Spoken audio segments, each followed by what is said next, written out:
13 अक्टूबर 2013 Australia 72 रनों से match जीत जाती है और यहीं से शुरू होती है उस ऐतिहासिक मैच की कहानी। हर एक मैच में एक कहानी होती है और हर एक मैच का एक अलग रोमांच होता है, लेकिन उस मैच में टीम इंडिया का भविष्य छुपा था। सीरीज का पहला मैच हार चुकी टीम इंडिया अब अपने ही घर में अपना चेहरा छुपा रही थी। एक विदेशी टीम हमारे ही सरजमी पर हमें ललकार रही थी और कुछ ऐसे ही हालतों में खड़े होते हैं वह कप्तान और वे त्रिमूर्ति रनसवार। नमस्कार, आप देख रहे हो अर्जुन शर्मा XY3 के एक स्पेशल एपिसोड कहानी सबसे बड़े रनचेज की। इस सीरीज में 7 मैच खेले जाने थे, लेकिन बारिश में 2 मैच धुल जाते हैं। अब इस सीरीज में उस टीम का पलड़ा भारी हो जाएगा जो अपने पहले 2 मैच जीत जाएगी और कंगारू अपना पहला मैच जीतकर सीरीज जीतने का दावा ठोक देते हैं। अब इंडिया को अपने ही घर में अपनी साख बचानी थी। 16 अक्टूबर 2013 को जयपुर का ये मैदान उस ऐतिहासिक दिन का गवाही बनने वाला था।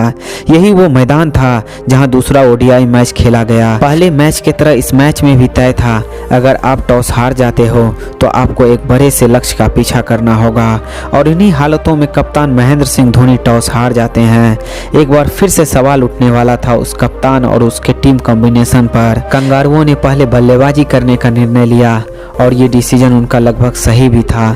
ऑस्ट्रेलियाई ओपनर आरोन फिंच और फिलिप ह्यूज ने पहले विकेट के लिए 74 रन जोड़ डाले। उसके बाद शेन वाटसन ने मोर्चा संभाला और 59 रनों की बेधड़क पारी खेली। पहले मैच की तरह इस मैच में भी ऑस्ट्रेलियन बल्लेबाज भारतीय गेंदबाजों पर हावी थे। ऑस्ट्रेलिया के शुरुआती 5 बल्लेबाजों ने अर्धशतक लगाया। बेली ने 50 गेंदों में 92 रनों की पारी खेली तो मैक्सवेल ने 32 गेंदों में 53 रन बनाए। इस प्रकार इंडियन गेंदबाज कंगारुओं के सामने पानी मांग रहे थे। इन दोनों के विस्फोटक बल्लेबाजी के कारण ऑस्ट्रेलिया 50 ओवर में 359 रन बनाए। उस दिन ना तो भुवनेश्वर की स्विंग दिख रही थी, ना अश्विन की स्पिन, ना ही विनय में धार थी और ना ही ईशांत की बाउंसर।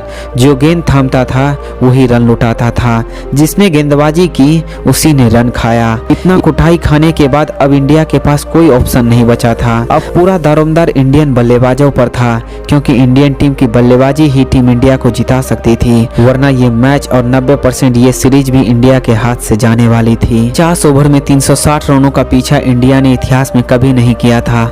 इस रिकॉर्ड को सुनकर कंगारुओं का सीना और भी चौड़ा था और इसी रिकॉर्ड को देखकर कंगारू क्रिकेट के मैदान में उछल रहे थे। लेकिन कंगारू भूल चुके थे इतिहास बदलने के लिए ही होता है।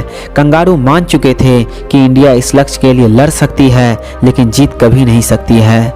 उनके लिए ये लक्ष्य नामुमकिन है और पिछला मैच देखकर कंगारुओं का ये विश्वास जायज था कि पहले ODI मैच में टीम इंडिया 300 रनों का भी पीछा नहीं कर पाई थी और 228 रनों पर ऑल आउट हो गई थी। पहले मैच में टीम इंडिया को 72 रनों से हार का सामना करना पड़ा था।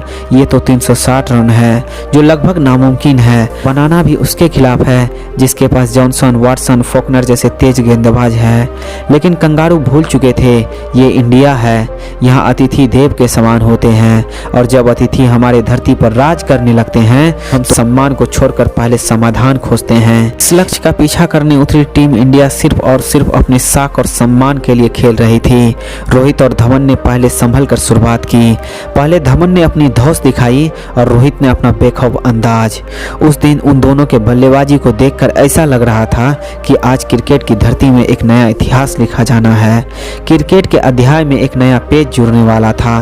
दोनों ने बल्लेबाजी करते हुए पहले विकेट के लिए 26 ओवर में 176 रन जोड़ डाले। शिखर अपने शतक से महज 5 रन से चूक जाते हैं और 95 रन बनाकर फॉकनर का शिकार हो जाते हैं। उन्होंने महज 86 गेंदों में ही 95 रनों की पारी खेली। धवन के विकेट के बाद कंगारू चैन की सांस लेने लगते हैं, लेकिन उस दिन उसको कहाँ पता था कि वो आज सांस लेने के लिए तरस जाएंगे। धवन ने जिस काम को अधूरा छोड़ा था उस काम को रोहित और विराट ने अंजाम तक पहुंचा दिया। विराट ने बेखौफ बल्लेबाजी करते हुए महज 52 गेंदों में ही अपना शतक जड़ दिया। रोहित भी बेधड़क अपनी पारी खेल रहे थे। इंडियन गेंदबाज तो सिर्फ और सिर्फ रन खाए थे, लेकिन कंगारू गेंदबाज सिर्फ 1 विकेट ले पाए थे। भारत की धरती में ये पहली बार हुआ था जब असंभव सा दिख रहे एक लक्ष्य को भारत के 3 बल्लेबाजों ने मिलकर चेस कर लिया था। जिनके ख्वाबों ने पहले मैच को भारत के लिए ख्वाब बनाया था, उन्हीं बल्लेबाजों ने दूसरे मैच को ख्वाब बना दिया था। ना तो उस दिन जॉनसन की रफ्तार काम आ रही थी और ना ही फॉकनर की होशियारी। एक असंभव से दिख रहे लक्ष्य को भारत के 3 बल्लेबाजों ने मिलकर चेस कर लिया था। एक असंभव सा दिख रहे लक्ष्य को इन दोनों बल्लेबाजों ने मिलकर अपने दम पर 43 ओवर 3 गेंद में ही चेस कर लिया था। विराट ने अपनी इस पारी के दौरान 8 चौके और 7 छक्के लगाए थे। वहीं Rohit Sharma 143 run not out बनाए थे। क्रिकेट के इतिहास में बहुत से रन चेस हुए थे, लेकिन टीम इंडिया ने 360 रनों के लक्ष्य को मात्र 43 ओवर 3 गेंदों में ही चेस करके विश्व रिकॉर्ड बना दिया था। दोस्तों, वैसे आप लोगों को रोहित शर्मा, विराट कोहली और शिखर धवन का ये बदला लेने का तरीका कैसा लगा, कमेंट बॉक्स में अपना राय जरूर लिखें। अगर ऐसे ही वीडियो आपको और भी चाहिए तो इस चैनल को सब्सक्राइब करके बेल आइकन ऑन कर दे, जिससे कि हमें मोटिवेशन मिल सके।